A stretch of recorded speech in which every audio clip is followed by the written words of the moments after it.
I had gone to the car but I didn't kill her. يعني أنا كنت قد ذهبت إلى السيارة لكني لم أقتلها. ده مشهد من فيلم The Shawshank Redemption. هنا الممثل استخدم الماضي التام اللي هو ال past perfect، وهقول لك ليه. الممثل لما حب يتكلم عن حدثين حصل في الماضي وحب يقول لنا إن حدث حصل قبل الحدث التاني، فاستخدم للحدث الأولاني الماضي التام والحدث التاني الماضي البسيط اللي هو I had gone. ده ماضي تام، أنا هو راح للسيارة الأول، ده حدث في الماضي التام، وبعد كده الراجل ما بيقول أنا ما قتلتهاش، ده هو الحدث التاني، بينفي جريمة القتل المزعومة. النهاردة إن شاء الله هشرح لك الماضي التام بأبسط طريقة، وأوعدك هتحبه وهتفهم الموضوع بمنتهى البساطة. قبل ما أقول لك إيه هو الماضي التام هقول لك تكوينه إيه. إحنا بنستخدم هاد والتصريف الثالث بتاع الفعل. هاد مع كل الضمائر، وسواء كان الفاعل مفرد أو الفاعل جمع. والتصريف الثالث بتاع الفعل، إحنا اتفقنا إن الفعل في اللغة الإنجليزية ليه 3 أشكال. الشكل الأساسي أو بنسميه الانفينيتيف، الشكل الثاني أو الشكل الماضي اللي هو الباست، الشكل الثالث اللي هو الباست بارتيسيبل. النهارده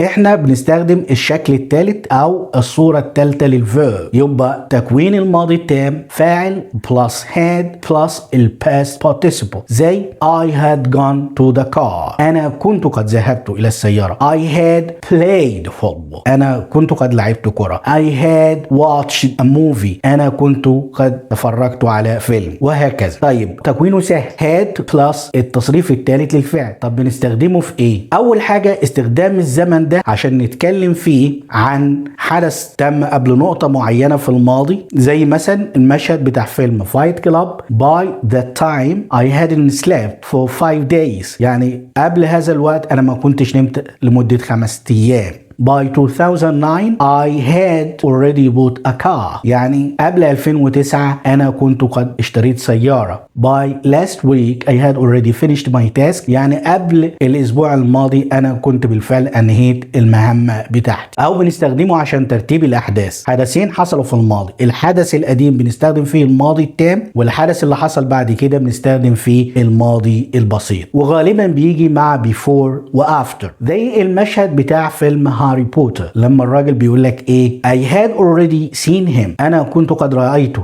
before I even knew who he was، انا كنت قد رأيته قبل حتى ما اعرف من هو. فموضوع الرؤية ده حدث اول فاستخدم فيه الماضي التام، معرفة شخصيته او معرفة من هو استخدم فيه الماضي البسيط لان الحدث اللي حصل بعد الحدث الاولاني. يبقى الحدث الاولاني ماضي تام، الحدث الثاني ماضي بسيط. طيب احنا بنسأل في الماضي التام ازاي؟ الموضوع كله بنعكس مكان هاد ومكان الفاعل. زي مثلا ايه I had bought a car، عاوز اسال بعكس مكان الفاعل اللي هو I ومكان had، فبقول had I bought a car. They had played football، عاوز اسال فبقول had they played football، وهكذا. بننفي بنحط not بعد had. He had not bought a car. They had not played football. وممكن استخدم الشورت فورم اللي هي hadn't، فبقول he hadn't bought a car. They hadn't played football. اتمنى يكونوا استفدتوا من درس النهارده. لو استفدت حاجه ما تنساش اللايك والسبسكرايب. Thank you very much for watching.